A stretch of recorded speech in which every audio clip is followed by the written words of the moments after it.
Boa noite a todos. Vamos iniciar o nosso estudo, rogando sempre a presença da espiritualidade amiga e que possamos ter momentos de reflexão que muito irá nos esclarecer sobre os objetivos da nossa presente reencarnação. O tema da noite será o joio e o trigo. Será ministrado por Ana Maria, que iniciará o estudo com uma prece. Que Jesus nos abençoe. Amém.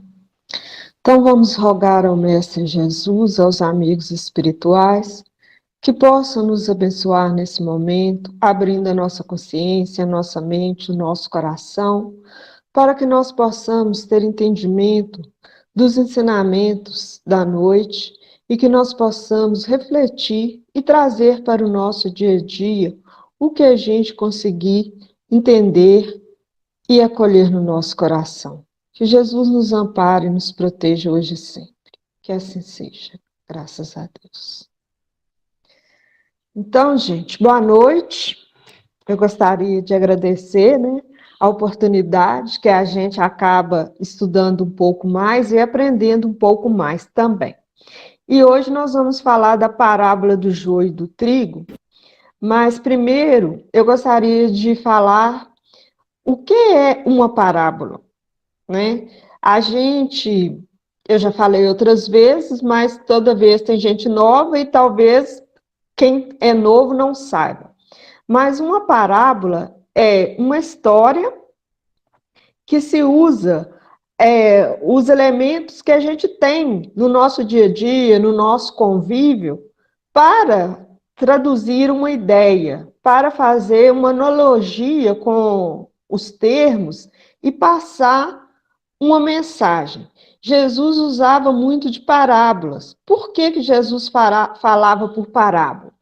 Porque os apóstolos, eles já eram um pouco mais evoluídos, eles já tinham um pouco mais de entendimento, e eles também privavam da intimidade de Jesus.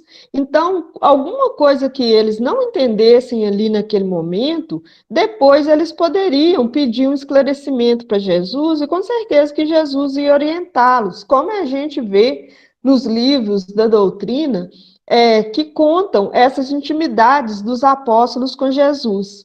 Mas o povo, em geral, eles não tinham muito entendimento do que Jesus falava. E o que era claro, igual a gente vê no Evangelho, quando Jesus fala de caridade, de humildade, desse tipo de coisa, Jesus é bem claro, bem explícito. E não resta dúvida para ninguém do que ele está falando. Mas certas coisas ele não tinha como falar explicitamente. Então, ele usava das parábolas. A gente pode ver que a maioria das parábolas começa com ele falando: o reino dos céus é semelhante a isso, isso e aquilo, né? Então, ele vai usar aí nos termos lá do dia a dia das pessoas, vai fazer as analogias e vai deixar a mensagem. Todo mundo entendeu essa parábola no momento que Jesus disse? Não. As pessoas entenderam com o entendimento que elas tinham, com o que elas conseguiam fazer a analogia ali, com o que elas conseguiam fazer essa comparação. Mas nas parábolas ficaram muito entendimento para ser esclarecido depois. E isso a doutrina espírita veio fazer no momento da codificação, né? No momento que Kardec estava ali codificando, e pouco depois, né? Já vieram para nós os ensinamentos, o que essa parábola realmente queria dizer. Então, hoje nós vamos ver a parábola do joio e do trigo, que está em Mateus, capítulo 13, versículo 24 a 46. Essa parábola, gente, só encontra em Mateus, e nenhum outro evangelista encontra essa parábola. Então, ela é única de Mateus. Então, vamos ver. Você pode mudar aí, por favor, Denise? Obrigada. Então, a parábola é o seguinte: o reino dos céus é semelhante ao homem que semeia boa semente no seu campo. Mas dormindo os homens, veio o inimigo e semeou o joio no meio do trigo e retirou-se. E quando a erva cresceu e frutificou, apareceu também o joio. Os servos do pai de família, indo ter com ele, disseram-lhe: Senhor, não semeaste tu no teu campo boa semente? Por que tem então joio? E ele lhes disse: Um inimigo é quem fez isso. E os servos lhe disseram: Queres, pois, que vamos arrancá-lo? Porém, ele lhes disse: Não. Para que, ao colher joio, não arranqueis também o trigo com ele? Deixai crescer ambos juntos até a ceifa. E por ocasião da ceifa, direi aos ceifeiros: Colhei primeiro o joio e atai-o em molhos para o queimar, mas o trigo ajuntai-o no meu celeiro. Então, a gente vai ver agora. Muda para mim, por favor, Denise. Aqui eu trouxe para vocês, para nós, né, uma imagem do trigo e do joio. Pelas pesquisas que eu fiz, o trigo e o joio, eles são idênticos. E a gente só consegue distinguir quem é quem no momento da frutificação. A imagem que está aí é o fruto dos dois. Então, a gente vê que o trigo é uma espiga dourada, amarelada, né? Ela está toda granada, toda cheia de trigo, de semente. E o joio, ela não dá uma espiga tão granada e bonita igual a do trigo. E aqui nessa foto não está dando para ver muito não, mas foi a melhor que eu consegui. Em outras fotos, a gente vê que ele tem uma coloração um pouco lilás e que ele é meio falhadinho assim mesmo. Por isso que Jesus falou, né, que a gente ia distinguir um do outro na hora da frutificação, né? A hora que eles dessem frutos. Pode colocar a outra, por favor, Denise? Então, agora, a gente vai falar de cada uma das personagens dessa parábola. Então, o semeador, ele é Jesus. Ele veio e semeou para a gente, trouxe a semente do Evangelho, trouxe os ensinamentos do Evangelho, né? Para quê? Para que pudesse frutificar no nosso campo, né? Essa boa semente é o Evangelho. E o campo é toda a humanidade.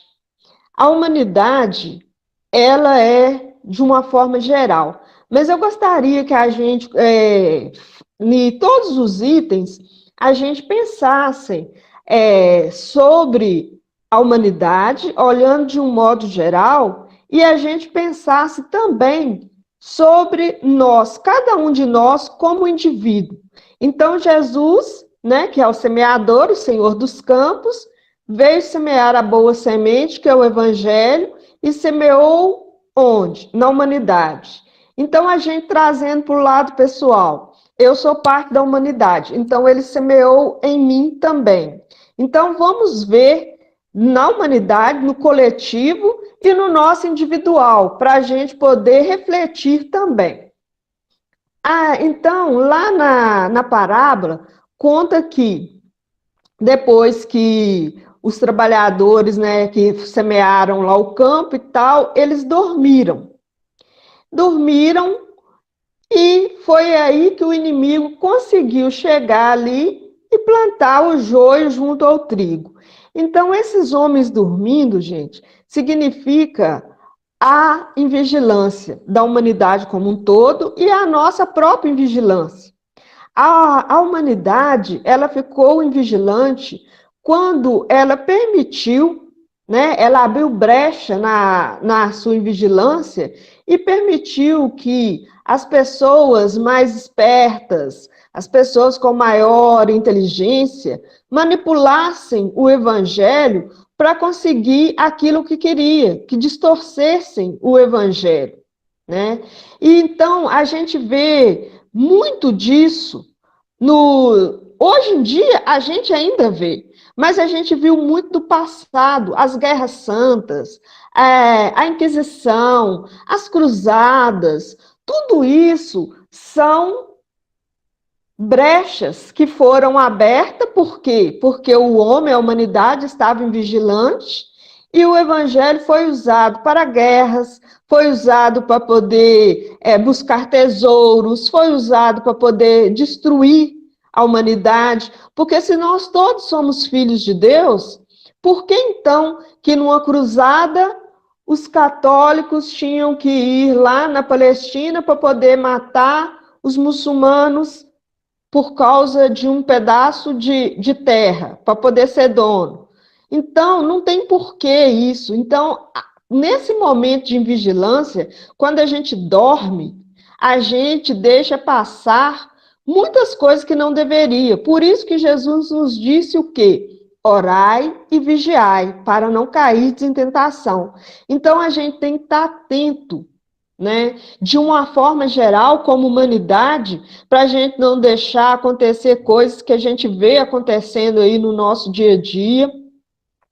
E estar atento também intimamente para que a gente, no momento de preguiça, no momento de vigilância, a gente não deixe entrar ideias ruins que vão tirar a nossa paz lá na frente, né? Então, isso aí a gente tem que estar atento a todo momento, porque um momento de desatenção, você pode deixar passar uma coisa, uma ideia, um sentimento, que mais na frente vai te trazer muita dor, como a gente viu que a humanidade deixou passar.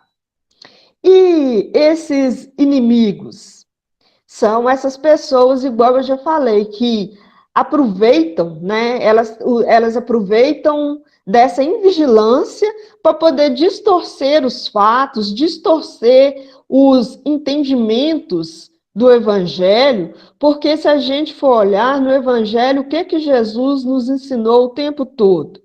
Jesus nos ensinou o amor, Jesus nos ensinou a solidariedade, o amor ao próximo, o amor a Deus, o amor à natureza, de uma forma geral. Isso que Jesus nos ensinou. Agora, se a gente é invigilante, e como a gente sabe que no mundo existem pessoas que usam de má fé para poder alcançar seus objetivos, a gente tem que estar atento, porque em nenhum momento desse passam coisas muito perigosas, digamos assim. É muito ruim a gente estar falando disso e não poder dar exemplos mais claros do que acontece no nosso próprio país, né? Que muitas pessoas estão morrendo por causa de invigilância. Mas vamos vigiar, né? Então, o joio é a semente ruim ou mal.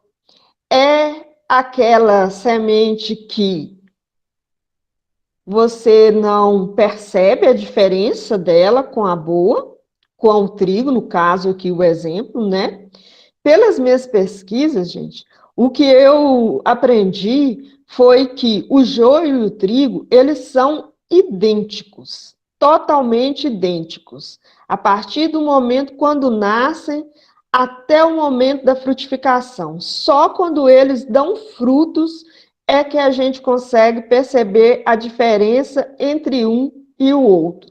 Então, quando Jesus ele nos fala na parábola, para a gente, quando os servos vieram dizer, Senhor, mas tu não plantaste boa semente no teu campo, então por que que tem joio? Como que eles perceberam que tinha joio? Eles já perceberam quando já estava dando o fruto. Porque se eles tivessem percebido antes, se fosse, por exemplo, de uma espécie diferente, que está lá a plantinha pequenininha, aí você olha e fala assim, olha, essa é uma plantinha e essa aqui é outra plantinha. Então, a gente, quando faz qualquer tipo de colheita, de cultivo, né, de uma flor, de uma horta, então a gente consegue identificar, olha, isso é tal semente e aquilo ali é outra plantinha, então vamos tirar aqui a erva daninha.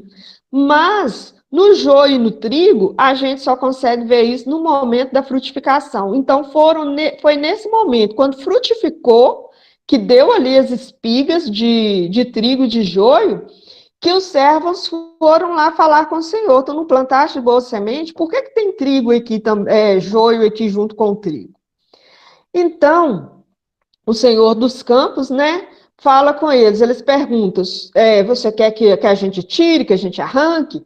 Aí ele, não, vamos deixar amadurecer, né, frutificar, amadurecer, e depois que tiver maduro, na hora da colheita, aí a gente faz a separação. Então, vamos falar um pouquinho desse joio e desse trigo. Tem muitas ações, tem muitas atitudes, tem muitas situações que a gente não consegue perceber o que tem ali atrás.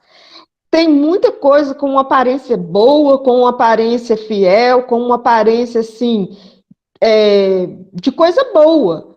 E que você fala assim, não, mas isso é bom, essa atitude é boa, mas com uma intenção ruim ali atrás. Então, assim, vamos só para um exemplo simples.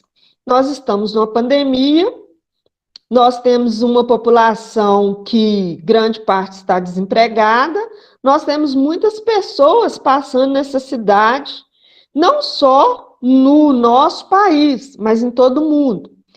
E o que eu vejo aqui na nossa cidade é que muitas pessoas estão fazendo coletas de alimento, coletas de utilidades em geral, né, de produtos de limpeza, de leite, de vários itens, para poder ajudar essas pessoas que estão desempregadas, que estão passando necessidade. Então, quando a pessoa bate na sua porta, quando a pessoa te para na rua, quando a pessoa te pede, não tem como você definir se aquela pessoa que está te pedindo, ela vai realmente utilizar aquilo para poder auxiliar os nossos irmãos, ou se ela vai utilizar aquilo em proveito próprio. Porque também na internet a gente vê muitas pessoas lá vendendo coisas de cesta básica. Aí você sabe, pensa, será que essa pessoa recebeu essa cesta básica da empresa que está trabalhando, está vendendo porque não precisa? Ou será que essa pessoa foi ali na rua, pediu um monte de gente as coisas, agora está vendendo na internet? Então você fica sem saber o que está atrás de um monte de ação, de atitudes que assim, olhando de cara, não tem como você identificar qual o objetivo. Então a gente não pode parar uma pessoa que está pedindo ali na rua e falar com ela assim, olha, você está pedindo, é para você mesmo? Você vai inquirir a pessoa, você vai humilhar a pessoa, você vai ofender a pessoa? Você não pode fazer isso. Por isso que Jesus falou, deixa o joio e o trigo crescer junto. E só depois que eles estiverem maduros, que eles estiverem no ponto de ser colhidos, é que a gente vai fazer a separação. Para quê? Para dar tempo da gente distinguir uma ação da outra. E muitas vezes a gente consegue fazer isso no nosso mundo íntimo. Então, às vezes, a gente tem ideias que a gente fica sem saber. Será que eu estou pensando certo? Será que eu estou agindo certo? Será que isso é bom ou ruim? A gente vai saber a hora que der o fruto. Porque o que Jesus nos ensinou? Jesus nos ensinou que a gente vai classificar a árvore pelo fruto. Se o fruto é bom, a árvore é boa. Se o fruto é ruim, a árvore é ruim. Então, isso no nosso mundo íntimo tem como a gente fazer. A gente espera, né, passar um tempo e aí a gente vê. Essa minha atitude produziu o quê? Se ela produziu coisas boas, então eu falo assim, é o trigo, essa semente eu devo continuar plantando ela, eu devo, né, fazer com que ela prospere, com que ela faça outras colheitas. Mas se a gente viu que a nossa atitude não foi boa, que o que frutificou ali da nossa atitude foi ruim, então a gente tem que mudar, como se diz, anular aquela semente e procurar plantar outra semente. Isso a gente consegue fazer. Mas, em sociedade, em coletividade, muitas vezes, e na maioria delas, a gente não tem os critérios para fazer esse tipo de julgamento. Se uma atitude é boa ou ruim. Então, é aí que entra os ceifeiros. Os ceifeiros é que são quem? É a espiritualidade superior. Então, é eles que vão definir, né? Olha, fulano está produzindo coisa boa, fulano não está produzindo coisa boa. Essa coletividade está produzindo bons frutos, aquela coletividade não está produzindo os bons frutos. E aí, o que Jesus nos diz? Deixa os dois juntos até na hora da colheita. Então, esses ceifeiros são a espiritualidade superior. Quando a gente desencarnar, eles não vão vir aqui cortar a gente, igual tá falando lá, né, gente? Corta o trigo, faz um molho, leva para o meu celeiro. Corta o joio, faz um molho e vamos queimá-lo, né? Logicamente, mas todos nós vamos desencarnar um dia. A nossa sociedade, do jeito que ela está agora, formada como ela está agora, um dia também toda ela estará desencarnada no plano espiritual. Então, é aí que é a hora de tanto a gente, como individualidade, ser cobrado pelas nossas atitudes boas ou más, como a nossa coletividade também ser cobrada pelas nossas atitudes boas ou más em conjunto, né? E a ceifa, então, é essa separação. Vão ser separados aqueles que produziram boa semente, aqueles que frutificaram bem, no bem, seguindo o evangelho, e aqueles que, infelizmente, foram vigilantes e deram frutos ruins. E o que a gente tem estudado nos últimos tempos, e agora a gente está vendo isso bem mais de perto?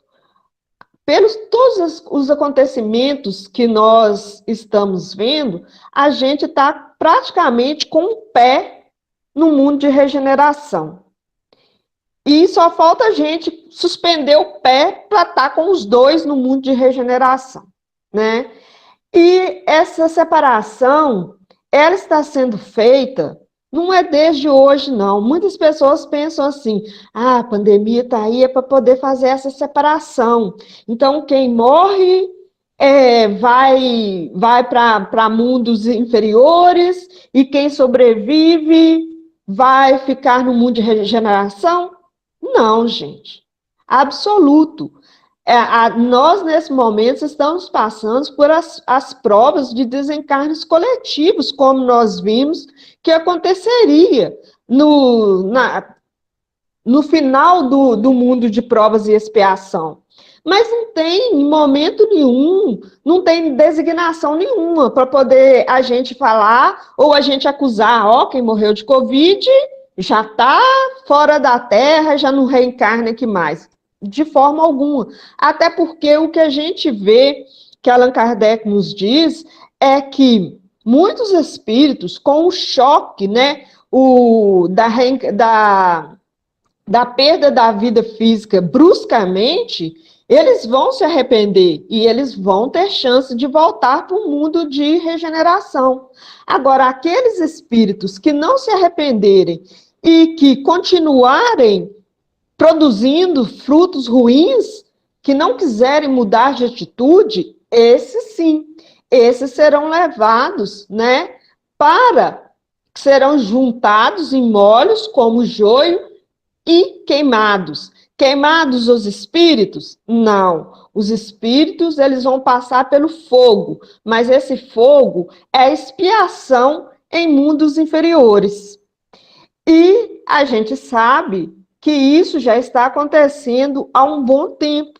Do mesmo jeito que aconteceu lá com Capela, né, que já estava com um mundo bom, já estava no mundo de regeneração, um mundo muito, pelo que a gente lê nos livros, é de 10 a 15 mil anos na nossa frente que eles estão, e quando eles estavam numa época como a que nós estamos chegando, uma época de tudo muito, comunicação muito fácil, de uma integração mundial muito grande, de um esclarecimento que todos temos hoje, graças a Deus, que a internet nos permite, e que todos têm condições de ter acesso à informação, à escola, a entendimento, para você poder falar que, eu não conheço o Evangelho, eu não conheço a palavra de Jesus, eu não conheço os ensinamentos de Jesus, todos nós temos acesso. Se você não quiser ir no centro espírita, você pode ir na igreja católica, você pode ir na evangélica, você tem várias fontes para acessar os conhecimentos de Jesus. Mas o pessoal lá de Capela, eles já estavam no mundo regenerado, no mundo bom, mas ainda tinha aquele grupinho que ainda queria fazer o mal, que ainda queria tirar proveito, que ainda queria distorcer os ensinamentos do bem. E esse grupinho veio reencarnar aqui na Terra na época de quê? Que os homens moravam nas cavernas, que os homens eram semi-animais ainda, né? Eram aqueles homens que estavam começando a fazer o processo de mudança, e eles, de pessoas lindas, bonitas, maravilhosas, vieram e reencarnar aqui em corpos animais, praticamente. Então, é isso que vai acontecer com as pessoas aqui do nosso mundo de regeneração, da nossa terra de regeneração, que não se adequarem ao bem, que não quiserem o bem. Essas pessoas, ou não as pessoas, mas as atitudes das pessoas, será comparado ao joio. Então, elas vão ter que ir ajudar mundos inferiores que estão começando agora a fazer a sua evolução. Porque nada no mundo fica sem proveito. Se essas pessoas não se adequam ao nosso mundo de agora, ao nosso mundo de futuro regeneração, elas serão úteis aos mundos que estão começando agora, que estão precisando de uma alavanca de conhecimento. Então, o conhecimento que tem agora, ela vai levar para esses mundos. E o celeiro, que lá na parábola diz que vai se juntar o trigo e vai ser levado para o celeiro, esse celeiro a gente pode comparar com o mundo de regeneração. Então, aquelas pessoas que tiverem boas atitudes, que frutificarem uma boa semente, elas serão os habitantes desse mundo de regeneração. E eu acho que todos nós queremos isso, né? Então, cabe a nós fazer essa reflexão e ver o que da parábola que foi dita de uma forma coletiva, que nós possamos trazer para o nosso mundo íntimo. E a gente vê, a partir das analogias, das comparações, das ideias, né? O que nós podemos melhorar para que nós possamos produzir bons frutos. Porque Jesus também nos fala que toda planta que será arrancada, toda planta que meu Pai Celestial não plantar. Então, nós estamos permitindo que o que frutifique em nós? São as boas sementes que nós temos no Evangelho? Ou são as sementes que a gente vê aí no mundo, que não produzem bons frutos? O que está frutificando dentro de cada um de nós? Porque essa análise a gente pode fazer. A análise do coletivo, ela é muito mais difícil de fazer, mas essa análise cada um de nós pode fazer. O que está frutificando dentro de mim? E aí fica a minha pergunta para nós podermos analisarmos durante a semana, no nosso dia a dia, e ver qual semente eu estou deixando frutificar dentro de mim. E que Jesus nos abençoe e que nós possamos ter honestidade, que nós possamos ter também carinho e amor ao fazer essa análise, porque sempre há tempo de mudar. Se nós estamos deixando frutificar semente ruim, ainda é tempo. Nós podemos permitir que as boas sementes frutifiquem em nós, para nós, mais na frente, consigamos oferecer colheitas de amor, de humildade, de carinho, de solidariedade, de todos os ensinamentos que Jesus veio nos ensinar. Muito obrigada, gente. Boa noite.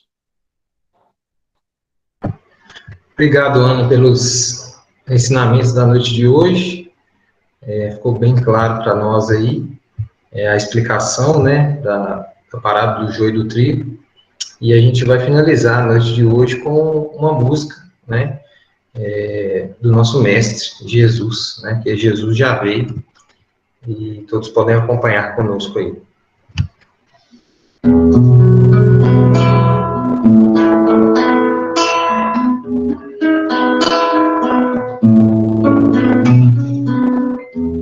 Jesus já veio, Jesus irá, Jesus já veio, Jesus irá.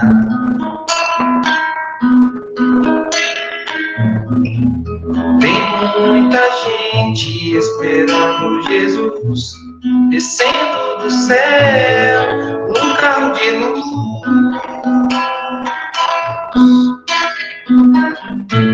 Se esquece do irmão que do lado está, à espera do amor que você pode dar.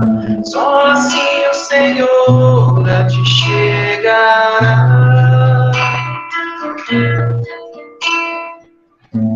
Se esquece da vida e da fé, para se cultivar esperando Jesus, num carro de luz que não surgirá. Jesus já veio, Jesus irá, Jesus já veio, Jesus irá.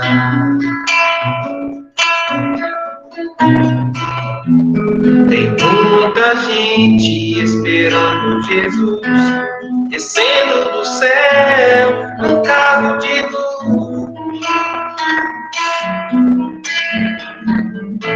Se esquece do irmão que do lado está, à espera de amor que você pode dar. Só assim o Senhor a te chegará. Se esquece da vida e da fé, para se cultivar esperando Jesus, num carro de luz que não surgirá.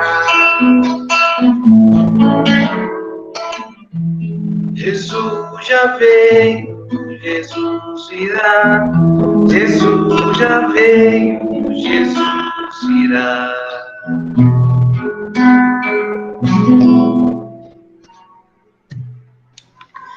Então, vamos agradecer a Jesus, a espiritualidade amiga, pelas vibrações da noite de hoje, que possa chegar até aos nossos lares e que sejam transformadas em energias de fé, de esperança, de fortalecimento, para que consigamos cultivar a semente do Evangelho de Jesus em nossos corações.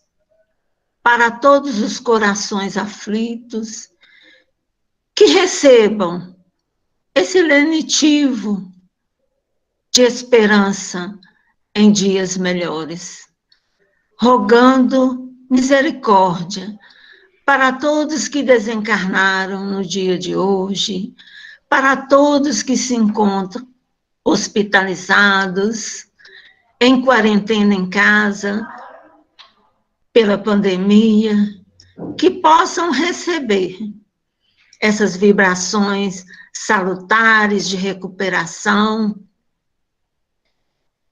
e que nós, conhecedores da justiça e da bondade divina, possamos sempre agradecer pelo muito que recebemos, pelos conhecimentos dessa doutrina que nos ensina que todos nós temos oportunidade de transformar as nossas más tendências, que possamos ser mais solidários, que o nosso pensamento se transforme em orações para toda a humanidade, para o nosso orbe terrestre, nesse momento de transformação.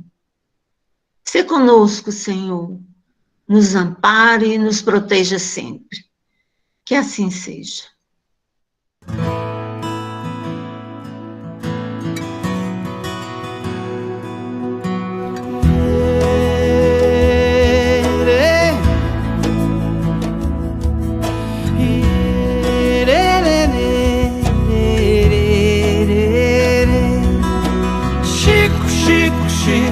Chico Xavier,